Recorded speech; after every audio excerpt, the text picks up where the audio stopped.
So ಸಾಕಷ್ಟು ವಿಚಾರಗಳನ್ನ ಮಾತಾಡಿದ್ವಿ, ದಾಂಪತ್ಯ ಜೀವನದ ಬಗ್ಗೆ, ನಿಮ್ಮ ಲವ್ ಲೈಫ್ ಬಗ್ಗೆ ಮಾತಾಡಿದ್ವಿ.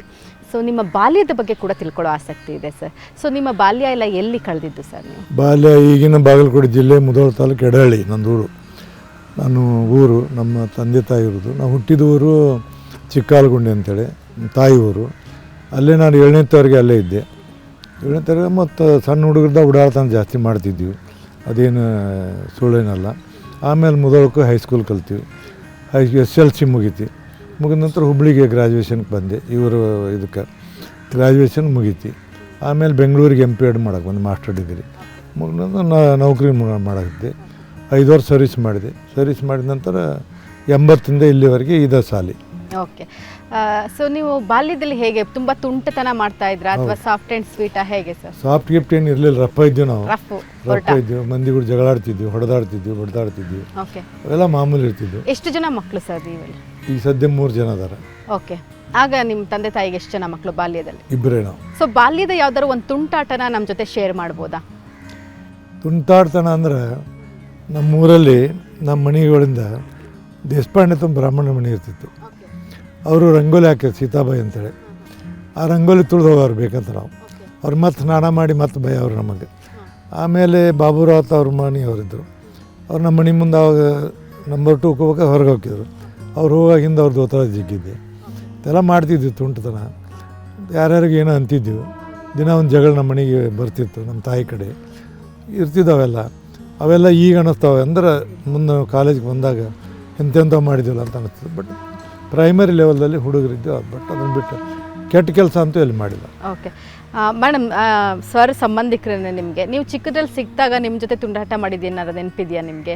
ಜಡೆ ಹಿಡಿದು ಜಕ್ಕೊಂಡು ಹೋಗಿದ್ದೆ. ಏನಕ್ಕೆ ಮೇಡಮ್? ಯಾವ ಸಿಚುವೇಶನಲ್ಲಿ ಜಡೆ ಹಿಡ್ಕೊಂಡು ಹೋಗಿದ್ದೆ? ಏನಿಲ್ಲ, ಸುಮ್ಮನೆ ಹಾಗೆ ಸುಮ್ಮನೆ ಅವ್ರು ತುಂಟಾಟ ಮಾಡೋದು ಜಾಸ್ತಿ. ಜಡೆ ಹಿಡಿದು ಜಗ್ಗು ಎಳೆಯೋದು, ಇದು ಮಾಡೋದು ಯಾವಾಗಲೂ ಇತ್ತದು. ನಿಮ್ಮ ನಡೆ ನೋಡಿ, ನಿಮ್ಮ ವೇಷಭೂಷಣವನ್ನು ನಾವು ನೋಡಿದ್ದೀವಿ. ಯಾವಾಗ ನೋಡಿದ್ರೂ ಟಿಪ್ ಟಾಪ್ ಆಗಿರ್ತೀರಾ. ನಿಮ್ಮ ಮುಖದ ಮೇಲೆ ಒಂದು ಒಳ್ಳೆಯ ನಗು ಇರುತ್ತೆ, ಒಳ್ಳೆಯ ಡ್ರೆಸ್ಸು ನೀವು ಹಾಕೊಳ್ಳೋದಿರ್ಬೋದು, ಎಲ್ಲನೂ ಕೂಡ. ಇದು ಯಾರಿಂದ ರೂಢಿ ಬಂದಿದ್ದು ಸರ್? ಮೂಲತಃ ನಿಮಗೇನೆ ಪ್ಯಾಷನೆಟ್ ನೀವು ಅಥವಾ ನೀವು ಯಾರನ್ನಾರು? ತಂದೆಯವರಿಂದ ಬಂದದ್ದು. ನಮ್ಮ ತಂದೆಯವರು ಆವಾಗಿನ ಕಾಲಕ್ಕೆ ಸಿಸ್ಟಮೆಟಿಕ್ ಇಸ್ತ್ರಿ ಕೋಟು, ಇಸ್ತ್ರಿ ಧೋತ್ರ, ಇಸ್ತ್ರಿ ಶರ್ಟು, ಇಸ್ತ್ರಿ ಪಟಕ್ ಹಾಕ್ತಿದ್ರು. ಅಲ್ಲಿ ನೋಡಿರಿ ಫೋಟೋ. ಅವರು ಡಿಸಿಪ್ಲಿನ್, ಭಾರಿ ಡಿಸಿಪ್ಲಿನ್ ಮತ್ತು ಭಾಳ ಶಿಸ್ತು. ಇವತ್ತು ಹಾಕಿದ ಅರಿವಿ ಅವ್ರು ನೆಕ್ಸ್ಟ್ ಹಾಕತ್ತಿದ್ದಿಲ್ಲ. ಅದನ್ನು ಆವಾಗಿಂದ ನಾನು ಬಂದದ್ದು.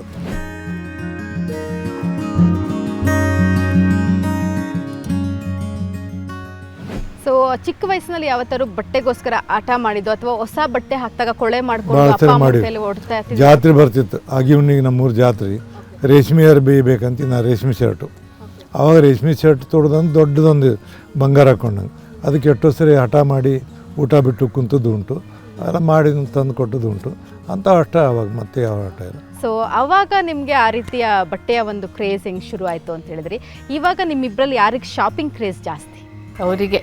ಓಕೆ, ಯಾವ ಥರ ಶಾಪಿಂಗ್ ಮಾಡ್ತಾರೆ ಮೇಡಮ್? ಎಲ್ಲ ಥರ, ಮಕ್ಕಳಿಗೆ, ಮೊಮ್ಮಕ್ಕಳಿಗೆ, ನನಗೆ ಏನಾದರೂ ಎಲ್ಲ ಹೊರಗಡೆ ಹೋದರೂ ತರೋದು ಅವರಿದ್ದ ಅಭ್ಯಾಸ. ನಾನು ಬೇರೆ ಬೇರೆ ದೇಶಕ್ಕೆ ಅದೆಲ್ಲ ಹೋಗ್ತೀನಿ, ಬೇರೆ ಜಿಲ್ಲೆಗೆ ಹೋಗ್ತೀನಿ. ಏನೇನು ಎಲ್ಲರಿಗೂ ಒಂದೊಂದು ತೊಗೊಂಡು ಬಂದಿರ್ತೀನಿ. ಈಗ ಮೊನ್ನೆ ಹೋಗಿದ್ದೆ, ಬಾರ್ಬರ್ಸಕ್ಕೆ ಹೋಗಿದ್ದೆ. ಮುಂದೆ ಎಲ್ಲರಿಗೂ ತೊಗೊಂಡ್ಬರ್ತೀನಿ, ಮೊಮ್ಮಕ್ಕಳಿಗೆ, ಅವರಿಗೆಲ್ಲ. ಅವರು ಒಮ್ಮೆ ಲೈಕ್ ಆಗೋದಿಲ್ಲ. ಮಗಳನ್ನ ತರಬೇಡಪ್ಪ, ದುಡ್ಡು ಕೊಡಂತಾಳೆ. ನಮಗೆ ನೀನು ತರಬೇಡ ಅಂತ ತರ್ತೀವಿ. ಪ್ರೀತಿಗೆ ಅಲ್ಲಿಂದ ತಂದಿರ್ತೀವಿ. ಅದೊಂದು ಹ್ಯಾಬಿಟ್ ನನಗೆ. ಎಲ್ಲೇ ಹೋದರೂ ಇವತ್ತಿನವರೆಗೂ ನಾನು ಯಾವ ದೇಶಕ್ಕೆ ಹೋಗಲಿ, ಎಲ್ಲೇ ಹೋಗಲಿ, ಖಾಲಿ ಕೈಲೇ ಬಂದಿಲ್ಲ. ಏನಾರು ತೊಗೊಂಡು ಬಂದಿರ್ತೀನಿ ನಾನು.